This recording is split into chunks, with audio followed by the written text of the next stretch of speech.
औज़ुबिल्लाहिमिनश्शैतानिर्रजीम बिस्मिल्लाहिर्रहमानिर्रहीम। मेरा नाम है सैयद हसाम नासिर और आप देख रहे हैं मेरा यूट्यूब और फेसबुक चैनल। नाज़रीन, आज खान साहब ने बहुत ही ज़बरदस्त और बहुत ही शानदार खिताब करते हुए सबसे पहले तो गुज्जर खान की के अंदर जो क्राउड हुआ, जो मैसिव क्राउड निकला, उसका शुक्रिया अदा किया, उसको मुबारकबाद पेश की कि मैं आप सबका शुक्रगुजार हूँ कि आप लोग इतनी बड़ी तादाद में निकले हैं।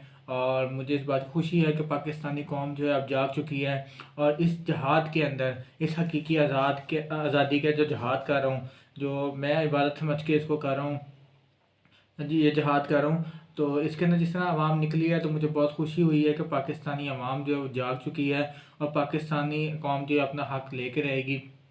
खान साहब का कहना था कि जिस तरह बड़े बड़े चोर, बड़े बड़े डाकू जो हैं, मैं जितने दिन में था भी दिन जेलों में रहा हूँ, तो उधर मैंने यही देखा है कि बड़ा कोई भी मुजरिम, कोई भी ऐसा बंदा, बड़ा अफराद जिसने बहुत बड़ा गुनाह किया है, वो मुझे जेल में नज़र नहीं आया।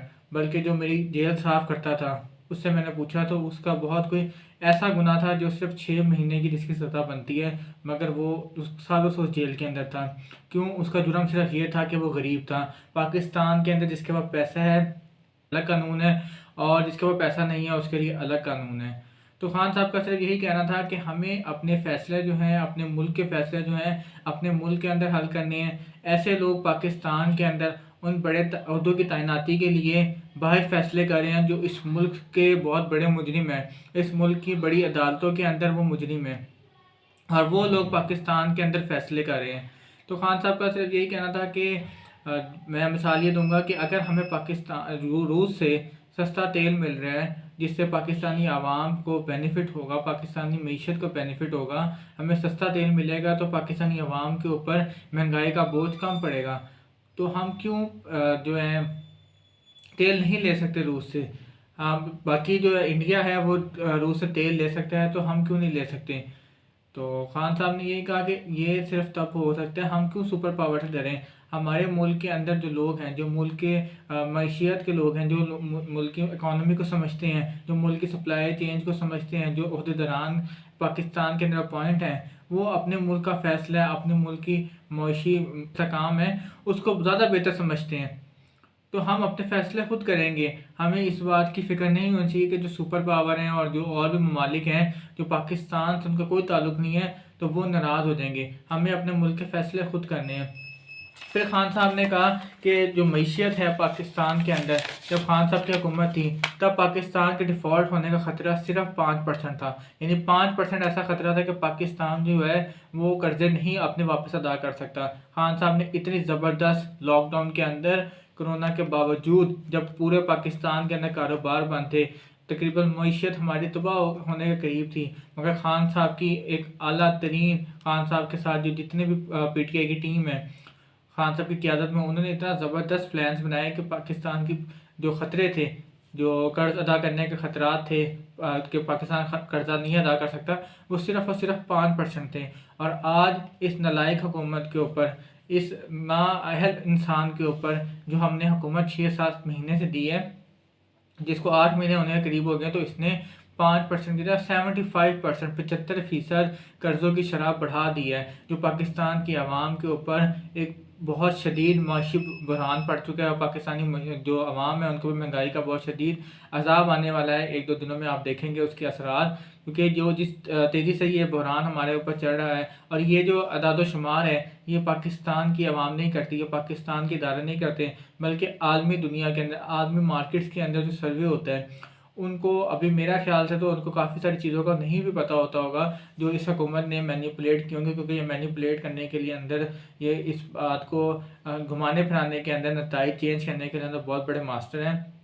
तो उसके बावजूद, अभी ये सारा कुछ करने के बावजूद 80% हमारे मुल्क के अंदर ये ख़तरा पैदा हो गया है कि हम पाकिस्तान के अंदर कर्जा नहीं दे सकते। यानी इस ख़तरे का मकसद ये होता है कि एक तो हम पाकिस्तानी आवाम के ऊपर बोझ पड़ेगा, दूसरा ख़तरा ये होता है कि पाकिस्तान के अंदर कोई भी मुल्क, जैसे चाइना है या कोई और भी बड़ा मुल्क है, पाकिस्तान के अंदर अगर सरमायाकारी इन्वेस्टमेंट करना का सोचेगा, तो वो देखेगा कि इस मुल्क के अंदर तो इतने मुआशी हालात ख़राब हैं कि हम अपनी इन्वेस्टमेंट कभी भी नहीं कर सकते, क्योंकि 80% वो ऑलरेडी डिफ़ॉल्ट है। आप कभी भी इस ऐसे शख्स को कर्ज़ा नहीं देंगे जिसका कारोबार तबाह होने के करीब है या तबाह हो चुका है, आप उसको कर्ज़ा नहीं देंगे। आप उसी शख्स को कर्ज़ा देंगे जिसके अंदर कर्जा देने की, वापसी कर्जे की अदायगी के लिए एक कैपेसिटी होगी, आपको उसका कारोबार नज़र आ रहा होगा, तो उसका फ्लो एक नज़र आ रहा होगा, तो फिर आप उसी शख्स को कर्जा देंगे, उसी शख्स के अंदर इन्वेस्टमेंट करेंगे। इसी तरह जो बैरून मुल्क हैं, जो बैरून कमर्शियल बैंक्स हैं, जो बड़ी बड़ी इन्वेस्टमेंट करते हैं, जो मनी सप्लाई चेन को है मैनेज करते हैं पूरी दुनिया के अंदर, वो कभी भी पाकिस्तान को मज़ीद कर्जा नहीं देंगे, क्योंकि पाकिस्तान डिफ़ॉल्ट करने के 80% जो है करीब पहुंच चुके हैं। ये एक बहुत ख़तरे की घंटी है इस नालायक हुकूमत के ऊपर, और वो लोगों के ऊपर जो इस हुकूमत को लेके आए हैं, उनके ऊपर सवालिया निशान नहीं कर सकते हैं पाकिस्तानी अवाम। आपने देखा है कि जब से ये हुकूमत आई है, ड्रोन अटैक भी हो चुका है, दहशत गर्दी भी हो चुकी है। कल खान साहब का कहना था कि 7 जो है, बड़ी अफसोसनाक खबर मिली है कि 7 हमारे पुलिस अफसरान जो हैं वो बेचारे शहीद हुए हैं। अब वो शहीद हुए हैं अपनी ड्यूटी के दौरान। ये भी एक बहुत अफसोसनाक खबर है पाकिस्तान के अंदर। और ये नालायक हुकूमत की नाअहली है कि वो पाकिस्तान के किसी इदारे को संभाल नहीं पा रहे, ना उनसे मैशत संभल रही है, ना उनसे पाकिस्तान का जो पीस है, जो अमन है, वो संभल रहे हैं। इनको सिर्फ अपनी जो लूटी हुई दौलत है उसको बचाने की फ़िक्र है, और इनको किसी किस्म की फ़िक्र नहीं है। नवाज शरीफ बाहर भाग के, जिसने अरबों खरबों रुपए के करप्शन बाहर बैठ के किया, जिसके नवाज शरीफ जिसके बच्चों के सारे सारे बच्चों के जो हैं बैरून मुल्क के पासपोर्ट हैं, वो बाहर बैठ के पाकिस्तान की अहम तैनाती के जो है वो फैसले करेगा। तो ये भी हमारे लिए एक सवालिया निशान है कि बड़े बड़े जो मुल्क के चोर हैं वो एक अहम ओहदे को, पाकिस्तान के अंदर नवाज शरीफ का रहना तो है नहीं, जब भी बुरा वक्त आता है तो नवाज शरीफ बाहर भाग जाते हैं। पहले इसने मुशर्रफ से एनआरओ ले लिया, अभी भी ये एनआरओ लेने के लिए एक ऐसा आर्मी चीफ लगाना चाहता है। पाकिस्तान की आर्मी जो है, पाकिस्तान की जो आर्मी है उसको ये पंजाब पुलिस बनाना चाहता है। जिस तरह पंजाब पुलिस का आईजी अपनी मर्जी का लगाते हैं और उससे अपनी मर्जी का फैसला लेते हैं, इसी तरह ये चाहते हैं कि आर्मी चीफ भी उनको अपनी मर्जी का लगाएं। मगर आर्मी चीफ जो है वो बहुत प्रोफेशनल इदारे का बहुत प्रोफेशनल ओहदा है, तो वो कभी भी इनके साथ इनके कहने पे करप्शन नहीं करता और इनके कहने के ऊपर इनके फैसले नहीं मानता, इसलिए हमेशा नवाज शरीफ की उनसे लड़ाई हो जाती है। और ख़ान साहब ने बताया कि किसान जो हैं, किसानों के साथ जो हमारे किसान भाई हैं, जो दिन रात मेहनत करके पाकिस्तान की आवाम का और पाकिस्तान की मईशत के ऊपर एक बहुत बड़ा उनका रोल है। पाकिस्तान जो है एग्रीकल्चर कंट्री है, पाकिस्तान की जीडीपी जो है कि बैकबोन जो है वो ज़राअत है।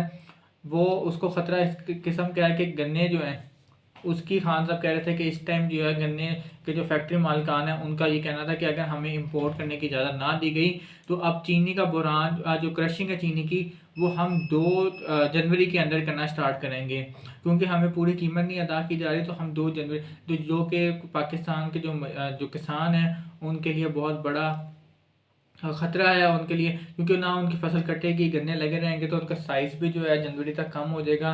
उनका जो गन्ने के अंदर वज़न है, जो गन्ने का रस है, वो ख़त्म हो जाएगा, जिसकी वजह से किसानों की जो मेहनत है उसका उनको रिवॉर्ड नहीं मिलेगा। तो खान साहब कहते हैं कि हमारी हुकूमत के अंदर इस टाइम तक, अगस्त के अंदर, बल्कि इस टाइम से भी पहले अगस्त के अंदर हमने क्रशिंग स्टार्ट कर दी थी, और टाइम से पहले हमने उनको फैक्ट्रीज़ के ऊपर ये हमने पॉलिसी लगा दी थी, हमने उनको रूल बना दिया था कि अगर किसी फैक्ट्री ने टाइम पे किसानों को पूरी कीमत ना दी, जो कटौती होती थी वो, अगर कटौती होती थी पहले, वो ख़त्म कराई, तो किसानों को उनका पूरा हक अदा किया। 54 जो इक्विपमेंट होते हैं, ट्रैक्टर्स और जिसके अंदर और बाकी चीज़ें होती हैं ज़राअत की, उनके ऊपर हमने सब्सिडियाँ दी, खादों के ऊपर सब्सिडियाँ दी। बिजली का यूनिट है जो आज 22 से 24 रुपये फ़ी यूनिट, जो आज 22 से 24 रुपये फ़ी यूनिट है, वो खान साहब के दौर के अंदर 7 रुपये फ़ी यूनिट था, जिसकी वजह से किसान के ऊपर बिजली का बोझ बहुत कम था। खादों के ऊपर, यूरिया के ऊपर, डीआईपी की बोरी जो थी सिर्फ 1500 रुपये की थी, जो कि आज 3 से 4000 रुपये के ऊपर पर डीआईपी की बोरी है, और वो भी जो है शॉर्ट है मार्केट के अंदर, उसकी भी सप्लाई नहीं है। तो पाकिस्तान के जो किसान हैं वो एहतजाज इसी वजह से कर रहे हैं कि उनके ऊपर एक महंगाई का बोझ डाला जा रहा है, जो मेहनत वो कर रहे हैं उससे ज़्यादा उनकी लागत आ जाती है। तो पाकिस्तान के अंदर एक बहुत बड़ा ग़ज़ाई बुरहान भी आने वाला है। तो इस हुकूमत के अंदर रहते हुए हमें कोई भी किसी भी किस्म की खुशी की खबर नहीं मिलेगी। तो इस हुकूमत को हटाने के लिए पाकिस्तानी कौम अपना भरपूर साथ दे। और ख़ान साहब का कहना था कि कल मैं डेट अनाउंस करूंगा कि कब मैंने पिंडी पहुंचना है, तो आप सब ने पिंडी पहुंचना है, और पिंडी पहुंच के खान साहब के साथ भरपूर इज़ हकीकी आज़ादी मार्च के अंदर भरपूर शिरकत करनी है, और पाकिस्तानी कौम ने अपना हक हासिल करके रहना है। इंशाल्लाह पाकिस्तान अपने पैरों पे खड़ा होगा। आप सब ने खान साहब का साथ देना है, खान साहब की सेहत के लिए दुआ करनी है। अब मैं आप सबसे इजाज़त चाहूँगा। कल इंशाल्लाह जो मुल्क के अंदर नई डेवलपमेंट होंगी, जो सियासत के अंदर नई डेवलपमेंट होंगी, उसके साथ अपने नए व्लॉग के साथ आप लोगों के साथ कल दोबारा मुलाकात होगी। पाकिस्तान जिंदाबाद, अल्लाह निगहबान।